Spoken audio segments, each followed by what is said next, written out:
Evangelho de Mateus, capítulo 21, versículos 1 a 11.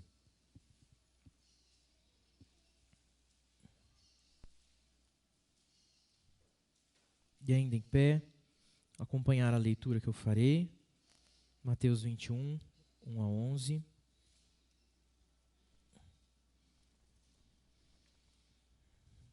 Diz assim: Quando se aproximaram de Jerusalém e chegaram a Betfagé, ao Monte das Oliveiras, Jesus enviou 2 discípulos, dizendo-lhes: Vão até a aldeia que está diante de vocês, e logo encontrarão presa uma jumenta e com ela um jumentinho. Desprendam e tragam para mim. E se alguém disser alguma coisa, respondam: o Senhor precisa deles. E logo ele deixará que vocês tragam os animais. Ora, isso aconteceu para se cumprir o que foi dito por meio do profeta. Digam à filha de Sião: eis que o seu rei vem até você, humilde, montado em jumenta, e num jumentinho, cria de animal de carga. Indo os discípulos, e tendo feito como Jesus lhes havia ordenado, trouxeram a jumenta e o jumentinho. Então puseram em cima deles as suas capas, e sobre elas Jesus montou. E a maior parte da multidão estendeu as suas capas no caminho, e outros cortavam ramos de árvores, espalhando-os pelo caminho. E as multidões, tanto as que iam adiante dele, como as que o seguiam, clamavam: Hosana, ao filho de Davi, bendito que vem em nome do Senhor, Hosana nas maiores alturas. E quando Jesus entrou em Jerusalém, toda a cidade se alvoroçou e perguntavam: quem é este? E as multidões respondiam: este é o profeta Jesus de Nazaré da Galileia. Podem assentar-se. O texto dessa manhã narra para nós, então, a entrada de Jesus em Jerusalém. A última entrada que Jesus faria em Jerusalém antes da sua morte, ele faz de uma forma diferente. Ele não faz simplesmente em forma de viagem, como quem entra em uma cidade de maneira comum, mas acontece essa entrada toda revestida de significados que Jesus faz. Ele pede para os discípulos fazerem tarefas específicas. Eu quero que você visualize aí comigo, use a sua imaginação para entender o que estava acontecendo naquela época. Imagine que, como hoje estamos a uma semana praticamente da Páscoa, as pessoas iam para Jerusalém de todas as partes do país para celebrar a Páscoa. E isso começava cedo, não começava um dia antes, 2 dias antes, mas alguns dias antes. E nessa época, a região já estava toda lotada de pessoas. Jerusalém provavelmente já muito cheia o suficiente para Jesus, os discípulos e muitas outras pessoas não ficarem exatamente em Jerusalém, mas nas cidades próximas, como Betfagé, onde eles estavam, e Betânia, onde eles vão buscar o jumento e a jumenta e o jumentinho. Então, essas cidades ficavam muito próximas, como Curitiba e região metropolitana. Encheu Curitiba, o pessoal ia para Pinhais, para Colombo, para Fazenda Rio Grande, e enchiam as cidades ao redor também, até chegar em Jerusalém, né? Então, era como essa mesma ideia que a gente tem aqui de cidades próximas. A cidade onde eles estavam ficava a cerca de 3 quilômetros de Jerusalém. Então as pessoas faziam esse caminho todos os dias, elas dormiam nas cidades ao redor e caminhavam esses 3 quilômetros todo dia, passavam o dia em Jerusalém, participavam das celebrações, das preparações para a Páscoa, depois voltavam para essas cidades. O que aconteceu um pouquinho antes dessa entrada de Jesus em Jerusalém foi um milagre que muitos de nós conhecemos, que foi a ressurreição de Lázaro. Lázaro, amigo de Jesus, Jesus amigo da família de Lázaro, das suas irmãs, amigo de Jesus, Jesus amigo da família de Lázaro, das suas irmãs. Lázaro tinha morrido, e já depois de 3 dias que ele tinha morrido, Jesus vai até o túmulo de Lázaro e ordena que ele venha para fora, e Lázaro sai, ressurreto. Mesmo depois de 3 dias, mesmo quando já cheirava mal, e eles abriram o túmulo e cheirava mal, Lázaro veio para fora, vivo novamente. O Senhor trouxe Lázaro de volta à vida. Isso trouxe um grande rebuliço na cidade de Betânia, Betfagé, naquela região. E claro, a notícia chegou em Jerusalém e as cidades ao redor ficaram todas agitadas. Poxa, tem um homem que ele fala de coisas diferentes, mas ele também faz coisas extraordinárias. E ele ressuscitou Lázaro.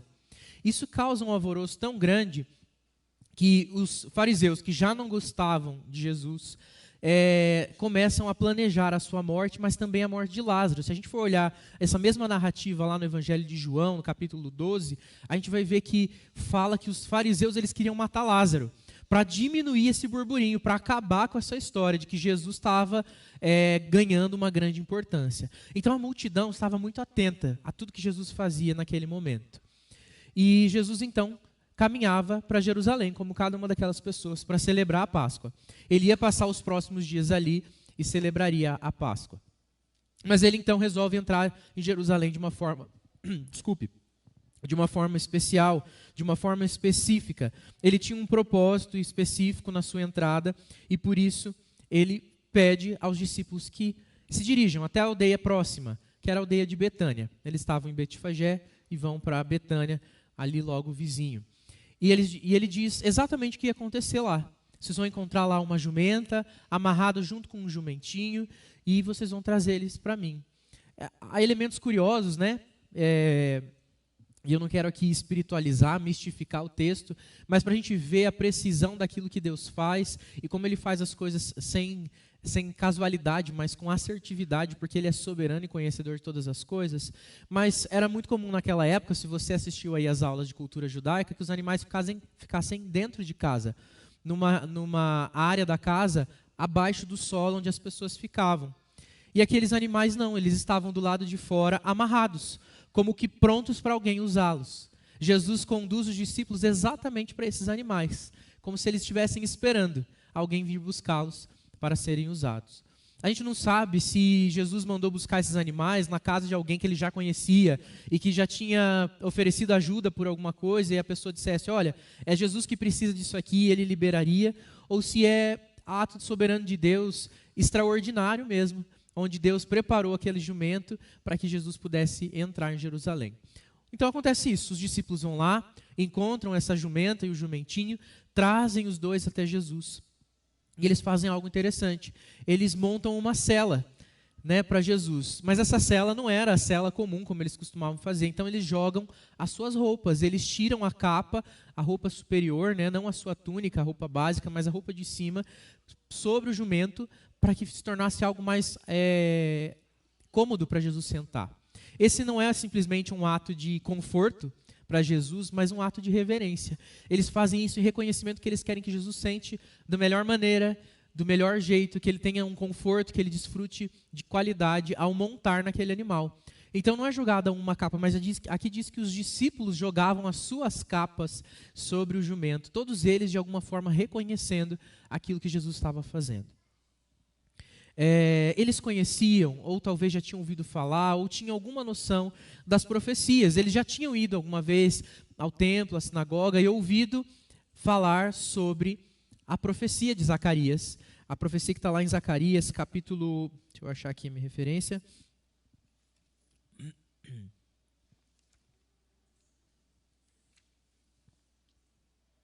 Zacarias capítulo 9 a 17, que fala exatamente isso, que Jesus viria então, o Messias, o Salvador, viria assentado numa jumenta, num jumento, e ele entraria então por Jerusalém dessa forma. Eles conheciam e entendiam que essa profecia então fazia alusão ao Messias. Eles olhavam aquele que andava com ele e já tinham uma expectativa. Mas a expectativa tanto dos discípulos como do povo vai se mostrando mais evidente pela caminhada de que eles ainda não tinham a compreensão total e correta de quem Jesus era. Embora eles ouvissem direto da boca de Cristo quem ele era, a expectativa do povo era muito grande em relação a um redentor político. Eles queriam que Jesus então tomasse o governo de volta, que eles não fossem mais subjugados pelos romanos, que eles não estivessem mais debaixo do Império Romano, mas que eles tivessem então a liberdade como nação e fossem governados por um rei dos judeus. Veja que a inscrição que aparece na crucificação, a placa que indica Jesus Cristo, né, como rei dos judeus, ela tem origem justamente nessa compreensão do povo. O povo esperava que Jesus fosse o rei dos judeus, que libertaria eles da escravidão ou do jugo dos romanos. E eles então reconheciam Jesus naquela situação como alguém que pudesse governar sobre eles, mas talvez não pelo governo espiritual, talvez simplesmente pelo governo político, pela influência. E que data melhor, que data mais interessante do que uma data onde muitos judeus vindo de todas as partes se reuniam na capital para proclamar um rei, não é verdade? Que data mais oportuna para poder alvoroçar o povo politicamente, para que eles pudessem então instituir alguém que fosse o símbolo da nação, um nacionalista, alguém que levantasse a bandeira da nação e dissesse: eu vim libertar o povo dos romanos. O exército romano provavelmente não ousaria cometer esse genocídio, né, esse extermínio em massa, ou talvez nem tivesse aparato naquele momento para poder se insurgir contra o povo que viesse contra eles e dissesse: nós temos um rei e o povo está todo aqui reunido na capital e nós proclamamos um rei. A oportunidade era perfeita para esse golpe político, ou para essa revirada e nessa revolta política do povo de Deus, ou do povo de Israel. Então, quando eles veem Jesus chegando, cumprindo uma profecia, ou minimamente remetendo a eles ao tempo dos juízes, onde as autoridades do povo entravam nas cidades, andavam e desfilavam sobre jumentos, montados em jumentos. Essa figura era comum na cultura. As pessoas de grande importância, juízes, príncipes, reis, andavam em jumentos. A gente vê os filmes, né? Os reis geralmente entram como? Em cavalos imponentes, bonitos, mas isso é mais na Idade Média. Naquele tempo, naquela região, cavalo era para guerra. Animal forte, resistente, rápido, mais alto, mais desenvolvido e mais ágil. O jumento não, ele era para carga e para locomoção, para viagens. E ele então carregava pessoas de autoridade. Puxa vida, então o cenário era perfeito. O povo reunido, a imagem do homem que ressuscitou Lázaro, entrando pela capital, em cima de um jumento, como uma autoridade, com capas de pessoas que acompanhavam ele, reconhecendo a sua autoridade. De repente as pessoas se veem impelidas a fazer o mesmo. Chegou o nosso Salvador. E eles gritam: Hosana, que significa salva-nos. Nós pedimos, salva-nos. É isso que significa Hosana. Então, Jesus entra pela cidade de Jerusalém e as pessoas gritando: nos salve, bendito é esse que vem em nome do Senhor. Parece realmente uma expressão de adoração, mas a gente não pode afirmar o que estava no coração de cada um, né? Mas o contexto nos diz que parece muito mais um reconhecimento político mesmo. Porém, o Senhor soberano usa a boca dessas pessoas para nos lembrar de quem Jesus verdadeiramente é. Naquela época, a palavra Hosana foi perdendo um pouco do significado. Não é à toa que no texto a gente vê, ela é uma palavra hebraica e ela não é traduzida. Mas todas as outras palavras são traduzidas. Por que não era traduzida? Porque virou uma expressão do tipo: oba, viva, chegou o rei. Ela perdeu o significado até mesmo de salvador profundo, mas eles conheciam a língua, sabiam do significado daquilo. Então eles simplesmente vibravam com a chegada de uma figura redentora. E elas começam a jogar as suas capas, não mais em cima do jumento, mas agora no caminho, para que Jesus então não andasse na rua comum, mas que ela andasse sobre as suas capas, como quem diz: você é a nossa autoridade, você pode andar sobre as nossas roupas. Aqueles que não tinham as capas, procuravam uma árvore por perto, quebravam um galho e jogavam, para que Jesus andasse sobre os ramos, e assim eles saudavam a entrada de Jesus em Jerusalém. O mais curioso é que Jesus, mesmo sabendo de tudo isso, ele entra na cidade, sendo reconhecido por esse povo na sua glória, na sua majestade, no seu poder, no seu senhorio. Mas ele sabia que esse mesmo povo, em poucos dias, em menos de uma semana, gritaria: crucifica, crucifica-o, crucifica-o. Esse mesmo povo ficaria também alvoroçado pela agitação, pela comoção geral, para vê-lo morto, pendurado em uma cruz. Mas Jesus faz ainda assim a essa entrada, porque valia a profecia, ele devia cumprir a profecia. O que esse domingo, o que essa passagem, esse acontecimento traz para cada um de nós de lições? O que a gente deve olhar para essa história e o que ela faz sentido para nós ainda hoje? Primeiro, que aqueles que conhecem Cristo verdadeiramente, que conhecem a sua palavra, olham e reconhecem a sua autoridade. Não como aquele que vai simplesmente resolver o nosso problema de hoje, que vai tirar a nossa tristeza de hoje, ou que vai resolver um problema que a gente tem hoje, de emprego, de dificuldade, de tristeza, de alguma confusão que nós estamos metidos, mas como aquele que vem, bendito aquele que vem em nome do Senhor, para nos salvar, não das condições terrenas simplesmente, mas para nos salvar da condição mais complicada, e que ninguém mais pode nos salvar, que é a condição espiritual. Ele é aquele que nos salva de todo o nosso pecado. E essa salvação é só Jesus que pode nos conceder. Nós também podemos hoje clamar: Hosana, bendito aquele que vem em nome do Senhor, mas não esperando que ele seja simplesmente o nosso bombeiro, o nosso policial, aquele que apaga os nossos pequenos incêndios, mas aquele que nos salva, que guarda a nossa vida eternamente.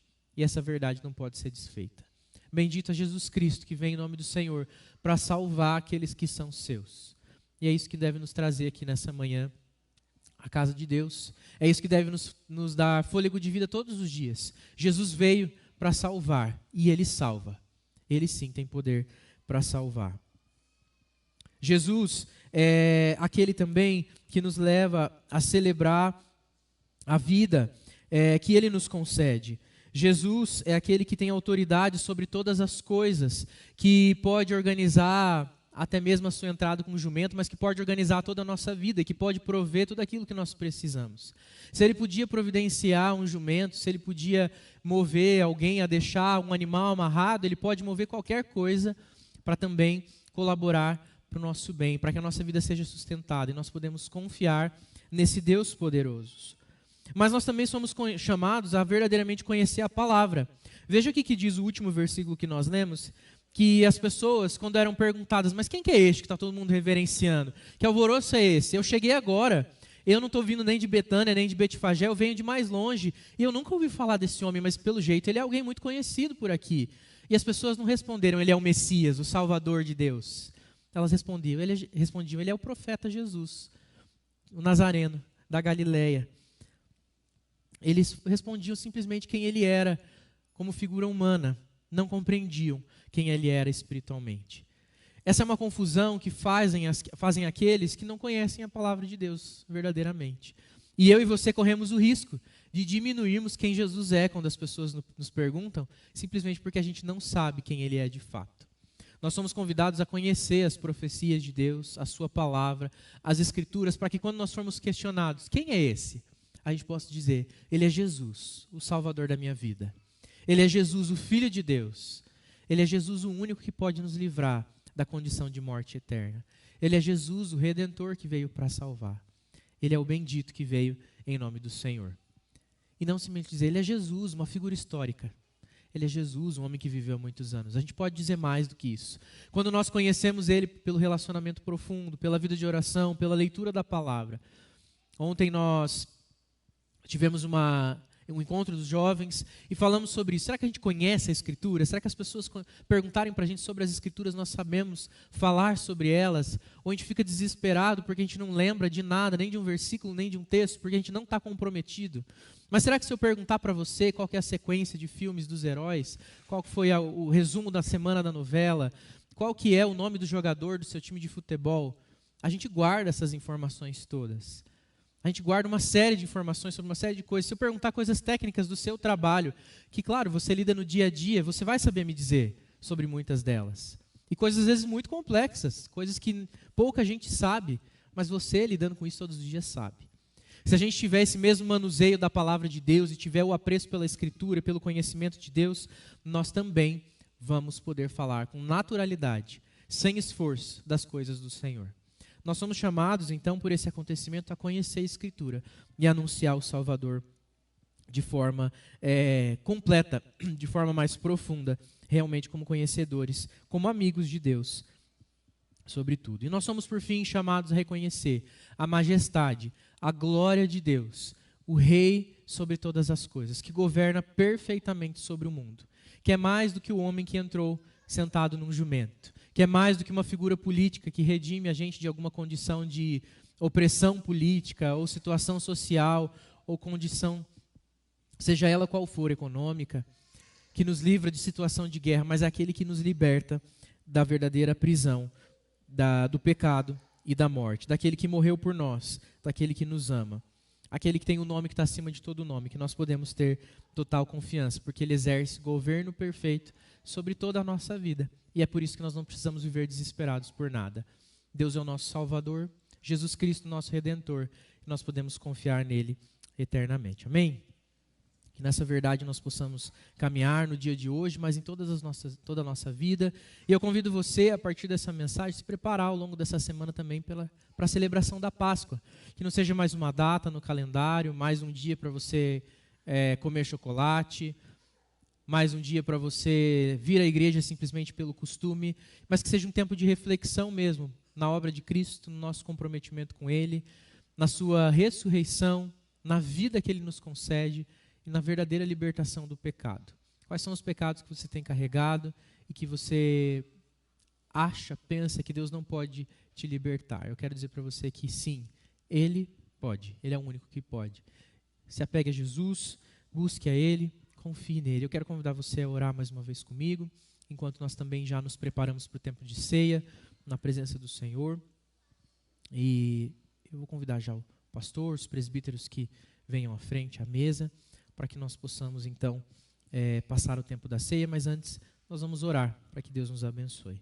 Pai querido, nós ouvimos a Tua palavra e hoje lembramos do acontecimento da entrada de Jesus em Jerusalém, que foi reverenciado como rei, como autoridade, mas nós queremos olhar para o Senhor e reconhecer que o Senhor é mais do que uma autoridade terrena. Ainda que o Senhor tenha todo o poder para revolucionar esse mundo, o Senhor revoluciona aquilo que nós não vemos, as coisas que atuam na eternidade, aquilo que às vezes nós nem sequer compreendemos por completo, aquilo que nós não alcançamos e aquela condição da qual ninguém mais pode nos salvar senão o Senhor. O Senhor é rei sobre a nossa vida porque o Senhor venceu a morte e é o Senhor da vida também. O Senhor é o dono da vida e concede a ela quem o Senhor apraz, de acordo com a sua sabedoria. E nós te agradecemos porque o Senhor ministrou vida verdadeira sobre nós. E o Senhor não fez isso debaixo de nenhuma exigência, mas fez isso de maneira gratuita, graciosa e nos concede vida pelo seu Filho Jesus.